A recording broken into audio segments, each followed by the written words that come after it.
Aries, bagong taon, bagong pagkakataon para abutin ang iyong mga pangarap. Kung may mga adhikain kang nais matupad, magpursige at huwag basta-basta sumuko. Ang pagkakaroon ng tiyaga ang susi upang maiwasan ang panghihinayang sa mga oportunidad na maaaring mawala kung hindi mo ito papahalagahan. Sa trabaho, ay mahalagang magpakita ng pangunawa sa mga sitwasyon at maging maingat sa mga usapan na maaaring magdulot ng tukso. Lalo na sa usaping romantiko, ang mga tukso o maling desisyon ay maaaring makaapekto sa iyong pamilya, kaya't mas mabuting umiwas at mag-focus sa responsibilidad. Sa pera o usaping pananalapi, mainam na maglaan ng ipon na naaayon sa iyong kakayahan. Ang pagkakaroon ng reserbang pera ay mahalaga upang mapaghandaan ang mga biglaang oportunidad, gaya ng isang negosyo na maaaring dumating. Magiging kapaki-pakinabang ito sa iyo upang mabilis kang makakilos sa tamang panahon. Taurus, bagong taon na naman, at isang panibagong simula ang naghihintay sa iyo. Kapag may sobrang pera, huwag mag-atubiling tumulong sa iyong mga kapatid o kamag-anak na nangangailangan. Ang pagbibigay ng tulong ay hindi lamang nagdudulot ng kagaanan sa kanilang buhay kundi magdadala rin ng swerte sa iyong mga proyekto o gawain. Sa usaping pangtahanan, iwasan ang pag-organisa ng magagarbong okasyon na may malaking gastusin. Ang labis na paggastos ay maaaring magdulot ng pagkawala ng swerte, at mas makabubuti kung ipaprioritize mo ang mga bagay na mas makabuluhan at pangmatagalan. Sa trabaho, mahalaga ang pagpapakita ng maingat at masayang pakikitungo, lalo na sa mga nakatataas sa iyong posisyon. Ang magandang ugnayan at respeto sa mga kasamahan ay magbibigay ng positibong impresyon na maaaring magbukas ng oportunidad para sa iyong pag-unlad sa karera. Gemini, bago ang taon, mahalagang maging mas maingat ka sa pakikitungo sa mga kamag-anak. Ang pagiging sensitibo sa kanilang damdamin ay makakatulong upang mapanatili ang maayos na relasyon at maiwasan ang hindi pagkakaunawaan. Kung may mga negosasyon o usapan ukol sa negosyo, sikaping ikaw ang unang dumating sa mga pagtitipon o pulong. Ang pagiging maagap ay nagpapakita ng iyong dedikasyon at profesionalismo, na siyang magiging susi upang maayos na maisara ang mga kasunduan ngayong taon. Sa usaping pag-ibig, bantayan ang iyong damdamin at iwasan ang pagiging mabilis magselos. Ang pagseselos ng walang sapat na dahilan ay maaaring magdulot ng tensyon sa relasyon. Magbigay ng tiwala at alagaan ang komunikasyon upang mapanatiling matatag ang inyong samahan ngayong bagong taon. Cancer, bagong taon, bagong simula, at bagong gabay para sa iyo.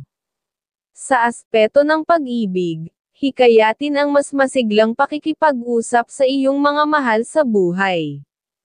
Ang iyong positibong enerhiya at pagbibigay ng oras sa kanila ay hindi lamang magdadala ng saya kundi magpapalakas din ng inyong samahan. Ang ganitong relasyon ay maaaring magdulot ng inspirasyon at pag-unlad sa buhay ng bawat isa. Sa usapin ng pera, unahin ang pagtulong sa iyong mga magulang, anak, at minamahal. Ang pagbibigay ng suporta, lalo na kung may extra kang pera, ay magdudulot ng mas maayos na daloy ng swerte. Ang ganitong aksyon ay maaaring magbukas ng oportunidad para sa katuparan ng mga pangarap, lalo na sa aspeto ng kabuhayan at negosyo. Pagdating sa tahanan, iwasan ang madalas na pagtanggap ng bisita, lalo na kung hindi sila lubos na kilala. Ang labis na pakikisalamuha sa ibang tao ay maaaring magdulot ng hindi kanais-nais na sitwasyon, tulad ng tsismis o alitan. Kaya mas mainam na limitahan ito upang mapanatili ang kapayapaan sa inyong tahanan. Leo, bagong taon, bagong hamon, at bagong oportunidad. Sikaping huwag magpaantala sa mga tao o gawain na kailangang asikasuhin. Ang pagiging maagap at on time sa mga usapan o pulong ay magdudulot ng positibong impresyon at magpapabuti ng mga relasyon. Iwasan ang paglikha ng tensyon sa pamamagitan ng pagiging responsable sa oras. Sa tahanan, kung ang mga kapamilya ay kasama sa iyong mga proyekto o desisyon, alalayan mo sila ng maayos. Ang iyong mga suhestyon ay maaaring maging mahalagang gabay para sa kanilang mga plano sa buong taon. Ipinapahiwatig na ang iyong malasakit at talino ay makatutulong sa kanilang tagumpay sa trabaho. Mag-ingat at maging mapanuri sa bawat gawain. Mahalagang alamin ang mga tamang hakbang bago magdesisyon. Umiwas muna sa labis na pagtulong sa mga kasamahan upang maiwasan ang pagsasamantala o pagkakamali. Ang pagtuon sa iyong sariling responsibilidad ay magbibigay ng malinaw na direksyon at pag-unlad sa iyong karera. Virgo, sa pagsisimula ng bagong taon, mahalagang maging maingat sa pakikitungo sa mga tao, lalo na sa mga kakilala mong may ugaling sakim. Sila ay maaaring magdulot ng balakid sa iyong mga pangarap, kaya't mas mabuting maging mapamili sa mga taong iyong sinasamahan. Sa tahanan, panatilihin ang kasiyahan at positibong komunikasyon sa iyong pamilya. Bigyan ng oras ang pakikinig sa kanilang mga saloobin, sapagkat dito nagmumula ang positibong enerhiya na nagdadala ng swerte sa inyong tahanan. Ang pagiging maunawain at bukas sa mga damdamin ng bawat isa ay magpapalakas ng inyong samahan. Sa pera o aspeto ng pananalapi, unahin ang pagtulong sa mga taong tunay na nangangailangan, tulad ng iyong pamilya, kaysa bigyang pansin ang mga kaibigan na maaaring humingi ngunit hindi sinsero. Ang ganitong disiplina ay magdudulot ng mas maayos na daloy ng swerte at maayos na kabuhayan. Kasabay nito, siguraduhing bigyang pansin ang iyong kalusugan upang masiguro ang kakayahan mong magpatuloy sa pagtatrabaho at pagkamit ng mga layunin sa buong taon. Libra, masaya at puno ng pag-asa ang bagong taon. Isang magandang panahon para bumuo ng mga bagong pangarap at makipag-usap sa mga proyekto o deal. Ipinapahiwatig ng mga bituin na sa pamamagitan ng tiyaga at pasensya, maipapamalas mo ang iyong husay sa komunikasyon. Ang iyong kakayahan sa pakikipag-usap ay magiging sandigan mo upang makamit ang tagumpay ngayong taon. Sa trabaho, kinakailangang ipakita ang balanseng ugali. Maging bukas sa ideya ng iba ngunit dapat ding marunong tumanggi sa mga bagay na maaaring magdulot ng tensyon. Ang pagiging maingat sa pakikipagtalakayan at pag-iwas sa mga hindi kailangang diskusyon ay makakatulong upang maging magaan ang iyong taon. Ang tamang ugali at diskarte ang magbibigay sa iyo ng pabor mula sa mga nakatataas at kasamahan. Pagdating sa pera, mag-ingat sa pagpasok sa mga investment. Ang payo ng mga bituin ay unahin ang pagtulong sa mga mahal sa buhay tulad ng iyong kapatid at magulang, kaysa sa mga kaibigan na maaaring humingi ngunit hindi marunong magbayad. Ang maingat na paghawak sa pera ay makakatulong sa pag-iwas sa mga aberya sa pananalapi. Scorpio, ngayong bagong taon, ang mga bituin ay nagpapahiwatig na kailangang magpakita ng mas malawak na pangunawa sa iyong pamilya. Iwasan ang pagsasalita ng hindi pinag-iisipan, sapagkat ang hindi maingat na pananalita ay maaaring magdulot ng tensyon at mabawasan ang kasiyahan at swerte sa inyong tahanan. Sa pamamagitan ng mahinahong komunikasyon, mapapanatili ang magandang relasyon at masayang aura sa loob ng bahay. Sa aspeto ng pag-ibig, maging maingat sa mabilis na pagdududa. Ang labis na pag-aalala o kawalan ng tiwala ay maaaring magdulot ng lamot sa inyong relasyon. Sikaping magbigay ng mas malawak na pangunawa at magtiwala sa iyong minamahal upang mas tumibay ang inyong samahan. Pagdating sa pera, ipinapahiwatig ng mga bituin na mahalaga ang masusing pagsusuri bago maglabas ng pera, lalo na kung ito'y para sa ibang tao. Ang maingat na pamamahala ng yaman ay makakatulong sa iyo upang mapanatiling matatag ang iyong pananalapi sa buong taon. Sagittarius, bagong taon, bagong simula, at bagong pag-asa ang hatid sa iyo, ngunit ipinaalala ng mga bituin na maging maingat sa pagbabahagi ng kaalaman sa iba. Hindi lahat ng tao ay nararapat pagkatiwalaan, kaya tiyaking piliin kung sino ang karapat-dapat na pagbigyan ng impormasyon.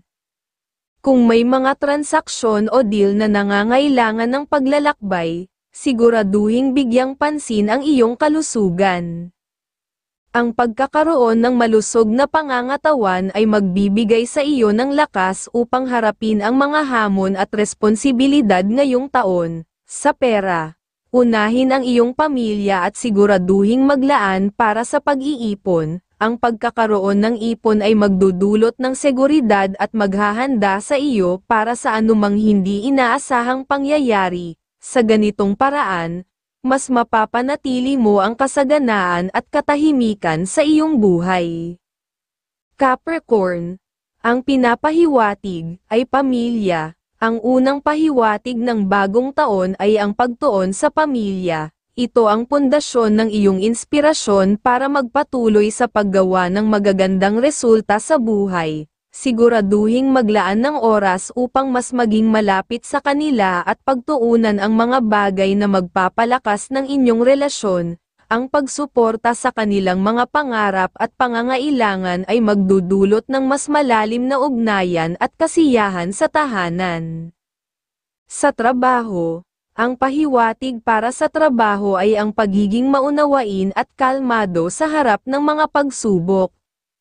Iwasan ang galit at padalos-dalos na desisyon sapagkat maaari itong magdulot ng hindi inaasahang problema. Magpakita ng respeto sa mga kasamahan at ugaliin ang pagiging mapagpakumbaba upang mas maging epektibo sa iyong tungkulin. Ang pasensya ang magiging susi sa iyong tagumpay sa karera. Sa pag-ibig, ay pinapaalalahanan kang pairalin ang pasensya. Iwasan ang mabilis na pagseselos at huwag agad magpadala sa mga haka-haka, bigyan ng tiwala ang iyong mahal, at buksan ang komunikasyon upang maiwasan ang hindi pagkakaunawaan. Ang pagiging bukas at maunawain ay magpapanatili ng tibay ng inyong relasyon.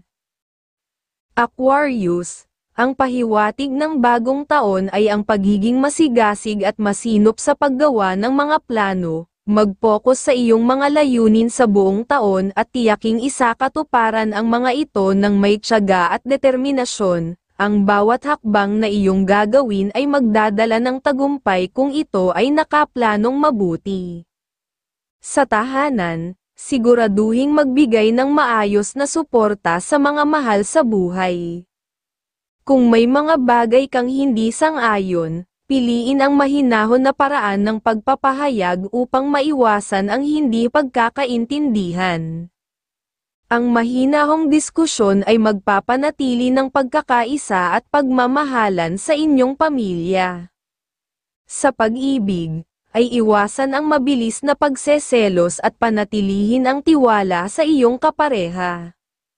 Ang wastong komunikasyon ang magpapalakas sa inyong relasyon, huwag magpadala sa emosyon, sa halip ay mag-focus sa pagbibigay ng pagmamahal at pag-unawa. Sa pera, kung may ipon ka, pag-isipan ang pagpasok sa isang negosyo na maaaring magdulot ng mas matibay na pinansyal na pundasyon. Ang pagsali sa isang negosyong makakabuti sa pamilya ay hindi lamang magpapalakas ng relasyon kundi makakapagbigay din ng mas malawak na oportunidad.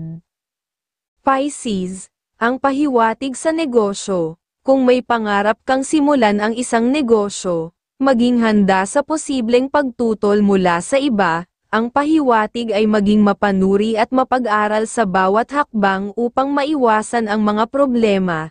Tiyaking busisiin ang lahat ng aspeto bago magdesisyon. ang pagiging masinop at maingat ang susi sa tagumpay sa negosyo ngayong taon.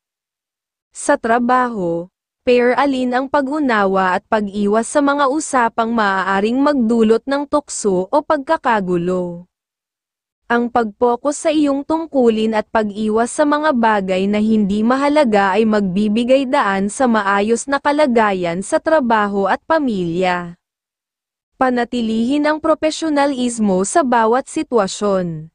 Sa pera, ang pahiwatig ay unahin ang pag-iipon. Kung may bigla ang oportunidad para sa negosyo, siguraduhing may sapat kang reserba upang magamit. Ang tamang pagpaplano sa pinansyal ay magdudulot ng mas maayos na daloy ng iyong pera ngayong taon. Sa aspeto ng pag-ibig, ang pagiging maunawain ang pangunahing pahiwatig, magbigay ng oras sa iyong mahal at pair alin ang bukas na komunikasyon upang mapanatili ang maayos na samahan. Ang pag-alalay at pagtulong sa isa't isa ay magpapalakas sa inyong relasyon sa buong taon.